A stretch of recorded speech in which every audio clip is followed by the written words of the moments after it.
चलिए, जय हिंद। तो इस वीडियो में हम लोग देखने वाले हैं, ठीक है, ए से। और ए से जो है आई थिंक कि स्टूडेंट के लिए, ठीक है, बिहार बोर्ड के स्टूडेंट के लिए एक अपने आप में चैलेंज है। बिकॉज उनको लगता है कि हम नहीं लिख पाएंगे, और क्लास 12 के लिए भी और ज़्यादा इम्पोर्टेंट है, बिकॉज ये 8 मार्क्स का पूछा जाता है, ठीक है ना। 8 नंबर का ये आता है, तो ये अपने आप में एक चैलेंज है और बहुत सारे स्टूडेंट को लगता है कि हम नहीं लिख पाएंगे। बट हमारा टारगेट क्या है कि मैं आपको 10 ऐसे, ठीक है, ऐसा ऐसे 10 आप लोग के लिए मतलब मैं प्रिपेयर करूं कि वो बहुत ज़्यादा इम्पोर्टेंट हो और हमेशा एग्ज़ाम में आता है, ठीक है। और उसके वे को भी हम बताएंगे। सबसे पहले देखो, हाउ टू राइट ऐसे। ऐसे में आपका होना क्या चाहिए, ठीक है। सबसे पहला होना चाहिए, जैसे मान लीजिए हम करप्शन पर लिख रहे हैं, हम पॉल्यूशन पर लिख रहे हैं, तो सबसे पहले हमारे माइंड में 4-5 स्टेप चलना चाहिए। जैसे हम करप्शन पर लिख रहे हैं तो व्हाट इज़ करप्शन, ठीक है, आखिर करप्शन होता क्या है, या व्हाट इज़ पॉल्यूशन, ठीक है, पॉल्यूशन होता क्या है, ठीक है। अगर पॉल्यूशन पर लिख रहे हैं तो इसके टाइप क्या होता है, ठीक है, कौन कौन से टाइप हैं, ठीक है, how can we, what is the reason, आखिर why, okay, why the pollution increase day by day, ये लिखना है। मतलब उसका कॉज, एक तरह से समझिए, कॉज लिखना है। फिर उसको कैसे कम किया जा सकता है, ठीक है।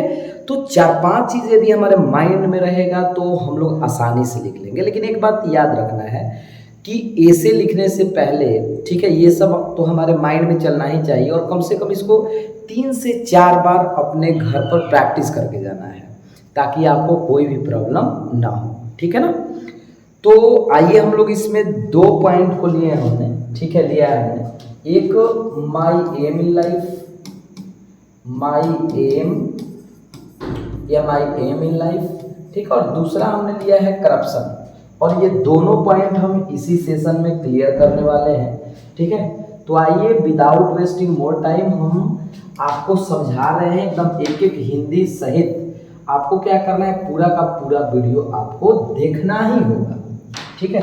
चलिए, तो यहाँ जो पहला लाइन देखिए लिखा हुआ है, कैसे लिखा हुआ है, क्या लिखा हुआ है, हम इसका पूरा का पूरा, ठीक है, हिंदी बताएंगे एक एक वर्ड का। क्या कहा जा रहा है जी कि everyone should have an aim in life, मतलब प्रत्येक व्यक्ति के जीवन में, उनके लाइफ में एक लक्ष्य होना चाहिए। बात तो सही है। आप यहाँ से भी स्टार्ट कर सकते हो या ऐसे भी लिख सकते हो, if you are a human beings you must have an aim in your life, ऐसे भी बोल सकते हो, ठीक है। अच्छा जी, यहाँ कहा जा रहा है कि everybody should have an aim in life, without a proper aim no one can grow in life. बिना एक प्रॉपर एम के कोई भी अपने जीवन में, ठीक है ना, एक प्रॉपर वे से ग्रो नहीं कर सकता है। बात सही है। ग्रो का मतलब क्या, विकास नहीं कर सकता है, ठीक है, अपने जीवन में।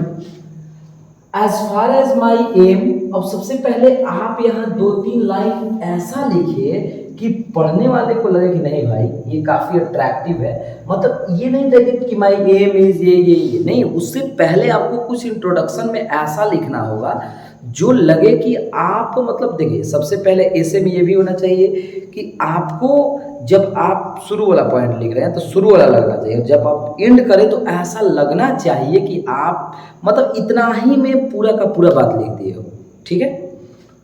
फिर कहा जा रहा है कि as far as my aim, अगर मेरे बात मतलब मेरे एम का बात किया जाए, is concern I want to be a teacher. देखिए, मैं एक शिक्षक बनना चाहता हूँ, ठीक है। सबसे पहले इंट्रोडक्शन लिखा इसने, ठीक है, यहाँ लिखा हुआ है। फिर क्या कोई बता रहा है कि मैं टीचर बनना चाहता हूँ। अब देना है कि क्यों टीचर बनना चाहता हूँ, रीजन बताइए।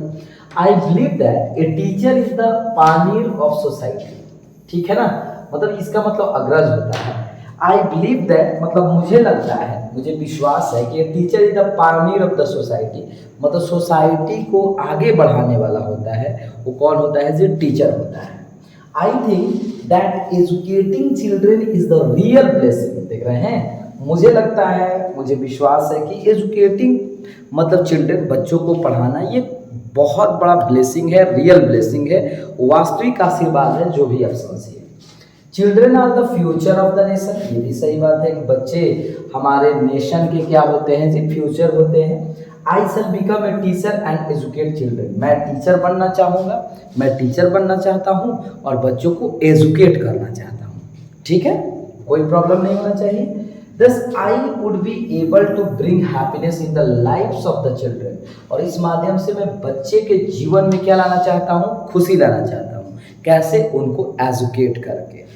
ठीक, अच्छा फिर चिल्ड्रेन आर इनोसेंट, भाई बच्चे तो इनोसेंट होते ही हैं। They do not know what to do and what should be done, मतलब उनको ये नहीं पता होता है कि उन्हें क्या करना चाहिए, वो क्या कर रहे हैं, काफ़ी इनोसेंट होता है। तो जैसा टीचर बताते हैं वैसा स्टूडेंट भी बनते हैं, ये भी हम लोग कर सकते हैं।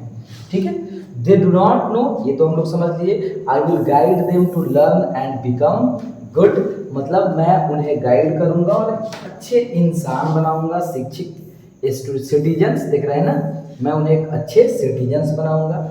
आई will help my children in getting way to fulfil their dreams, मतलब मैं ऐसा बता दूंगा कि I will help my children, मैं अपने बच्चों को मेहनत कराऊंगा in getting ways to fulfil their dreams, उनके ड्रीम्स, उनके सपने को मतलब पूरा करने के लिए मैं मेहनत कराऊंगा।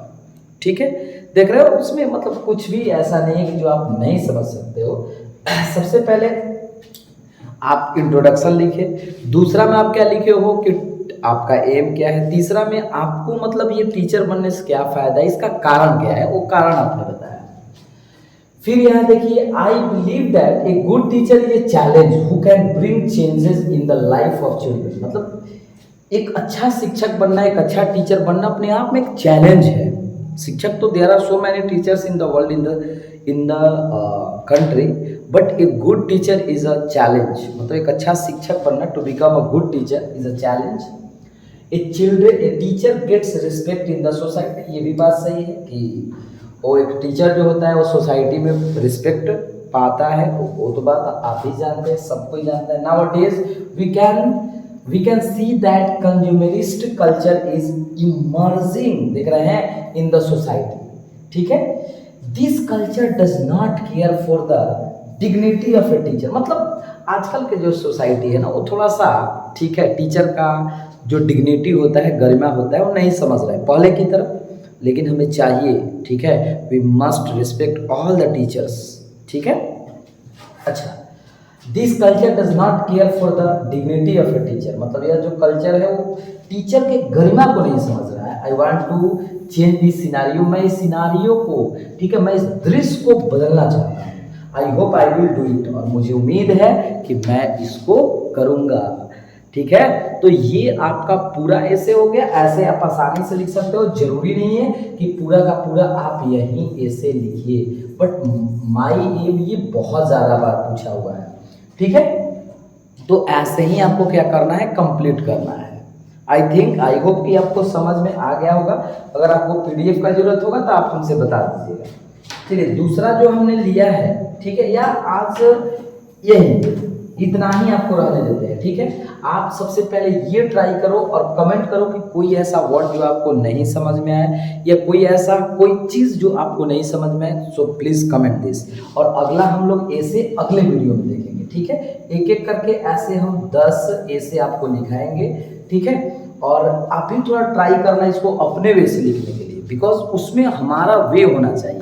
ठीक है, क्योंकि एग्जाम में भी लिखा रहता है कि student must give the answer in their own word, अपने शब्दों में। ठीक है, उम्मीद करते हैं, आई होप कि आपको ये पूरा का पूरा चीज़ें समझ में आसानी से आ गया होगा। ठीक है, चलिए मिलते हैं नेक्स्ट वीडियो में। जय हिंद।